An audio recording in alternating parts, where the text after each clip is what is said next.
The wood trim and his nameplate in front came off pretty easily, but I had to work a little bit to yank out the insides.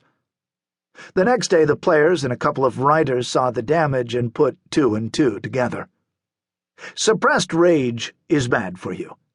I felt better afterward. I assume Joe Barry became even more convinced that his coach was a nut job.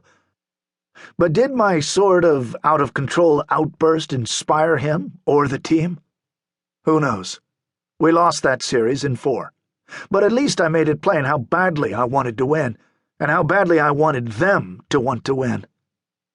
Of course, when anger escalates and people act like animals, showing teeth, staring, puffing up, fights happen. I didn't like fights, but I wasn't afraid of them either. I liked running and bumping and pushing and holding. The physicality of the game was fun to me. A court is only 94 feet by 50 feet, and the 10 athletes on it are big and fast. They're going to collide, and someone isn't going to like it. And if there's a player on the floor who sees the value in a well-timed hip check the ref can't see, then that physicality can go beyond just playing the game. You see, a player like that has to win, and will do what it takes. Someone like me, in other words. Fights occurred. I fought in high school, on Pittsburgh playgrounds in the summer, in college at North Carolina, and more than once as a pro. Fines for fighting when I entered the NBA were only $500 to $1,000. Now the cost is so high you'd be crazy to ball your fist. The fine for fighting now has a maximum of $35,000, which is plenty, but suspensions are really expensive. Each game the angry player must sit out costs him 1/82nd of his salary, and when you make $18 million a year, that's almost $200,000. I played the way I did because, well, I was an insane competitor.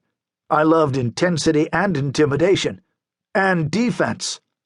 I learned how to foul and get away with it. You can get away with murder while the ball's in the air. When my opponents were bigger and faster than me, which was often the case, I had to touch and bang to have an impact.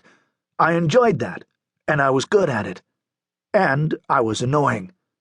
Most of my fights were just skirmishes, really. I'd shove or be shoved, scream a little bit, and it was over. Usually. Then there was that game in 1975. Due to its unusual violence, a battle I more or less instigated earned an over-the-top nickname, the Easter Sunday Massacre. I wore my favorite blue sweater that morning, then put on Marvin Gaye and a little heat in the blue Porsche for the drive to the game.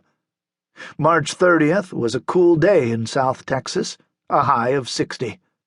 It was hot in Hemisphere Arena, though, for the playoff game between the San Antonio Spurs and the New York Nets. I was the Spurs' backup point guard in my second year in the league.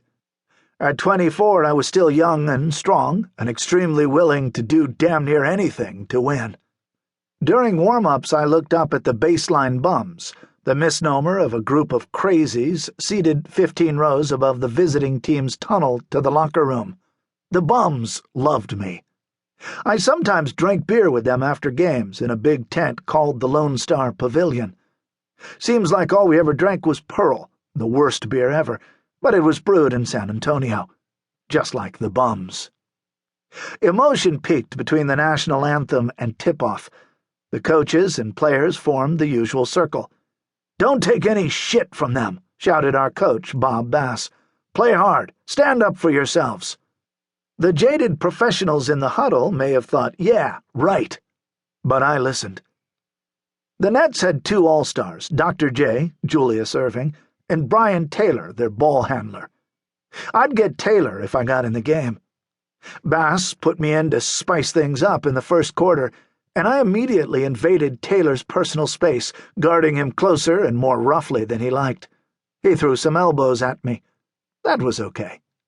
In the second quarter, his elbow connected with my chin. Not okay. I saw blood, and I saw red, and I said, "Hell, I'm gonna hit him." I ran after him, jumped him from behind, and we both fell. Then we got up and squared off. After that, it was crazy.